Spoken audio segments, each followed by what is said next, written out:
तो हेलो दोस्तों, जय हिंद, जय भारत, राम राम, नमस्ते। आज मैं आपके सामने बात करना चाहती हूँ सी पोर्टल के बारे में, जो 29 अगस्त को लॉन्च किया गया है। सी पोर्टल महिलाओं के वर्क प्लेस पे हरासमेंट के लिए या फिर उसके साथ कोई सेक्सुअल एक्टिविटी या फिर ऐसी एक्टिविटी जिससे महिला को काम करने में असुविधा होती हो और वो कहीं और उन बातों को न बता पाए तथा पुलिस थानों में न जा पाए। और हमारे देश के अंदर बहुत सारे मैटर ऐसे होते हैं जो समाज सोसाइटी की वजह से ही जो महिलाएं शिकायत नहीं कर पाती। अगर आंकड़े देखे जाएं तो केवल 8% मामले ही रजिस्टर्ड हो पाते हैं। बाकी मामले जो है ना किसी वजह से वहीं पर दबा दिए जाते हैं। तो सरकार ने इन्हीं सब चीज़ों को देखते हुए सी पोर्टल लॉन्च किया है। यह महिलाओं के लिए विशेष सुविधा दी गई है कि वो अपने घर बैठे ही अपने मोबाइल ऐप के द्वारा अब जो है ना रजिस्टर करवा सकेंगे अपनी शिकायतें। तो ये शिकायतें जो विशेष रूप से तो उन महिलाओं के लिए की गई हैं जो कहीं ना कहीं जॉब करती हैं, काम करती हैं। और इसकी जो परिभाषा है वो पोक्सो के 2O में भी दी गई है कि जहाँ कहीं कोई महिला काम कर रही हो वह ही वो जगह जो है ना उसका वर्क प्लेस होता है। और इसके बाद इसे एक अलग लाइन में भी बताया गया था कि वर्क प्लेस का मतलब ये है कि अगर कोई महिला किसी के घर में भी काम करने के लिए आती है तो वो घर भी उस महिला के लिए उसका वर्क प्लेस होगा। इसी तरह से जो है ना NCR के ब्यूरो के मुताबिक 2016 में 56,000 मामले पूरे देश में रजिस्टर्ड हुए थे जो यौन शोषण के संबंध में थे। और इसके बाद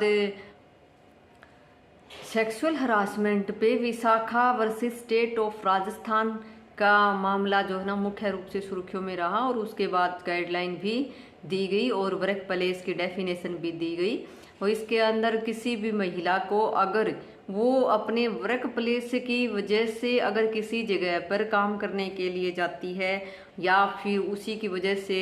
कोई ऐसी एक्टिविटी जैसे पार्टी वगैरह होगी, उसको जो है ना उसके ऑफिशियल यानी कि काम की वजह से उसको जिन जिन जगहों पे बुलाया जाता है या जाना पड़ता है वहाँ पर अगर उनके साथ कोई ऐसी घटनाएं होती हैं तो वो स्थान भी वर्क प्लेस के अंदर माने जाएंगे।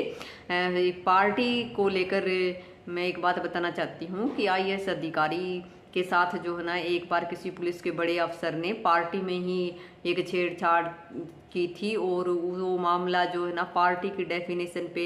अटक गया था और कई दिनों तक पुलिस अधिकारियों ने कार्रवाई नहीं की थी क्योंकि वो ये कह रहे थे कि वो वर्क प्लेस नहीं है, वो पार्टी है। और बाद में जो है ना इस बात को स्पष्ट रूप से समझाया गया कि महिलाएं जहाँ भी काम करती हैं या उस पोजीशन पद की वजह से जिन जिन चीज़ों में उनका इन्वॉल्वमेंट होता है वो सभी चीज़ें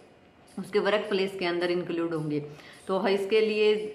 सरकार ने एक सी पोर्टल इसीलिए बनाया है ताकि महिलाएं अपने काम को सुविधापूर्वक कर सकें और वहाँ पर जो उनको चीज़ें फेस करनी पड़ती हैं जो उनकी मर्जी के खिलाफ होती हैं उसको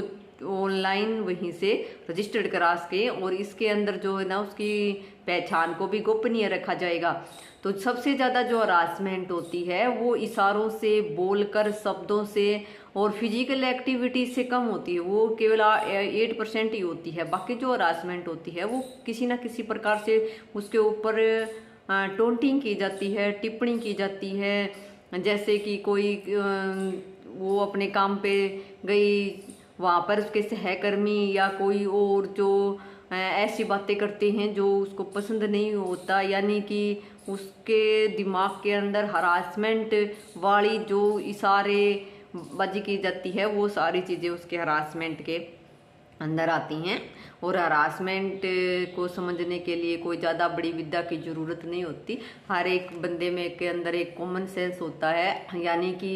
एक ऐसा सेंस होता है हर किसी के अंदर कि वो सामने वाले की इंटेंशन को समझ जाता है कि उसने जो बात बोली है वो किस वे में बोली है, और वो वे समझना ही हरासमेंट होता है। कई बार क्या होता है, कई लोग जैसे सिंपली किसी की तारीफ कर देते हैं तो भी लेडीज़ को पता होता है या लड़की को पता होता है कि उसकी इंटेंशन बैड नहीं थी तो वो हरासमेंट के अंदर नहीं आएगी। लेकिन जब भी उसके पहनावे को लेकर या उसके किसी अंग को लेकर या उसके किसी भी बारे में जब कोई ऐसी टिप्पणी की जाती है जो उसके मस्तिष्क के अंदर विचलन पैदा करती है तो वो हरासमेंट के अंदर आएगी। अब मैं आपको हरासमेंट के कुछ उदाहरण बताना चाहती हूँ कि हरासमेंट जो है ना किस किस प्रकार की हो सकती है। जैसे कि कोई किसी कंपनी का अधिकारी यानी कि अपने से ऊपर लेवल का अधिकारी के द्वारा जब यह जानते हुए भी उसको पता होता है कि वो चीज़ें जो बोली जा रही हैं या कही जा रही हैं उनका मीनिंग क्या है, किस में कही जा रही है, कई बार जो है ना महिलाएं चुप्पी भी रहना। अब मैं आपको हरासमेंट के कुछ उदाहरण बताना चाहती हूँ कि वर्क प्लेस के अंदर कैसी किस प्रकार की जो है ना हरासमेंट हो सकती है। जब कोई महिला एम्प्लॉय काम करती है और उसका बॉस या उससे ऊपर दर्जे का कोई भी अधिकारी या कोई भी जिसके अंडर में वो काम करती है, जब वो उसके साथ कुछ ऐसी बातें करता है या कुछ ऐसे इशारे करता है तो वो जो है ना समझ जाती है और मतलब ये है कि वो उसको डर होता है कि कहीं उसकी नौकरी ना चली जाए, इसलिए वो उन चीज़ों को सहन कर लेती है। अदरवाइज उसे पता होता है कि यह एक हरासमेंट है। जैसे कि अगर कोई सुपरवाइजर अपनी एम्प्लॉय से ये कहता कि आज देर तक रुकना, मैं तुम्हें जानना चाहता हूँ, तो यह भी एक प्रकार की हरासमेंट है। और एक बार एक एम्प्लॉय अपने सुपरवाइजर के साथ कंपनी के किसी टूर से बाहर गई हुए थे तो सुपरवाइजर ने कहा कि हमारे पास फंड कम है इसलिए हम एक ही रूम में रुकेंगे, होटल के अंदर इतना ही हम खर्चा उठा सकते हैं। तो इसके ऊपर एम्प्लॉय ने ऐतराज व्यक्त किया था और उस समय जो है ना इस बात पे भी बवाल मचा था। मैनेजर नवविवाहित से अगर एक से ये पूछ लिया था किसी मैनेजर ने कि आपकी जो है ना सुहागरात कैसी रही, तो यह पूछना भी हरासमेंट के अंदर माना गया था। महिला कर्मचारी ने बढ़िया काम किया था और एक पार्टी चल रही थी, ऐसे में जो है ना अचानक ही आकर उसके सुपरवाइजर ने उसको गले से लगा लिया था, यह भी हरासमेंट के अंदर माना गया। अगर कोई एम्प्लॉय महिला एम्प्लॉय किसी काम से सुपरवाइजर के कैबिन में जाती है या अपने से बड़े अधिकारी के किसी कैबिन में जाती है या किसी सहकर्मी के कैबिन में भी जाती है और वो उसको देख के पोर्न वीडियो देखने लग जाता है तो यह भी हरासमेंट के अंदर काउंट होगा। किसी भी महिला को वर्क प्लेस पे किसी भी पुरुष के द्वारा चेक करने का राइट नहीं होता। यह भी एक तरह का यौन उत्पीड़न माना जाता है। कहने का मतलब ये है कि जहाँ कहीं पर भी महिला ये महसूस करती है कि उसको किसी ना किसी प्रकार से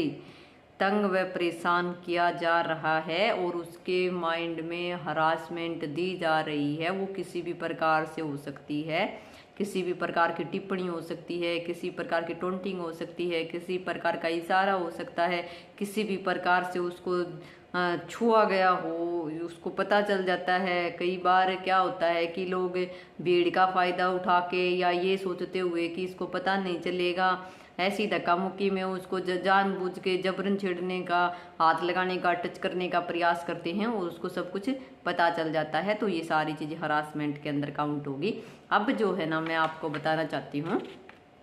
कि जो सी पोर्टल है उसके ऊपर ऑनलाइन आप शिकायत दर्ज करवा सकते हैं और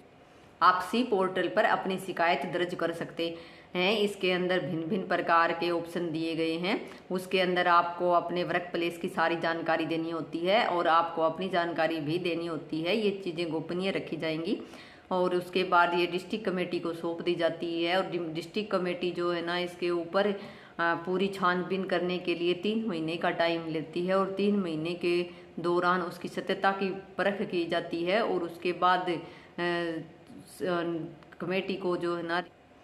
सी पोर्टल पर जो शिकायत दर्ज की गई होती है उसके ऊपर डिस्ट्रिक्ट कमेटी छानबीन के लिए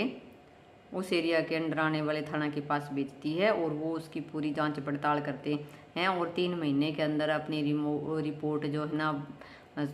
डिस्ट्रिक्ट कमेटी में सबमिट करवा देते हैं। तो इसके अंदर विशेष रूप से ये रहता है कि जो 3 महीने का टाइम लगता है उसके अंदर एम्प्लॉय को छुट्टी मिलती है, यानी कि वो उसको वर्क प्लेस पे जाने की ज़रूरत नहीं होती और घर बैठे हुए उसको सैलरी भी मिल जाती है। अगर सत्यता मिलती है तो उसके FIR दर्ज हो जाएगी, और अगर वह मामला झूठा पाया जाता है तो वह फिर से जो है ना अपने वर्क प्लेस पे जाना स्टार्ट कर सकती है। तो इसके अंदर विशेष यही है कि 3 महीने का जो टाइम पीरियड होता है उसके अंदर वर्क प्लेस पे जाने की ज़रूरत नहीं होती, घर बैठे तनख्वाह मिल जाती है। तो इसलिए हर कोई लेडीज यह सोचते हुए अब इन चीज़ों को सहन करने की ज़रूरत नहीं रहेगी कि मैं काम पे नहीं जाऊंगी तो मेरा घर कैसे चलेगा या मेरा खर्चा कैसे चलेगा। ये सब बातें ध्यान में रखते हुए ही सी पोर्टल की ऑनलाइन व्यवस्था कर दी गई है। तो इसका मेरा तो आप लोगों से यही प्रार्थना है कि इसका मिसयूज की बजाय कृपया करके इसका यूज ही करें, ताकि किसी को असुविधा ना हो और आप लोगों को भी ऑनलाइन घर बैठे ही सरकार के द्वारा दी गई सुविधाओं का अच्छा और सदुपयोग कर सके। थैंक यू, धन्यवाद, हैव ए नाइस डे।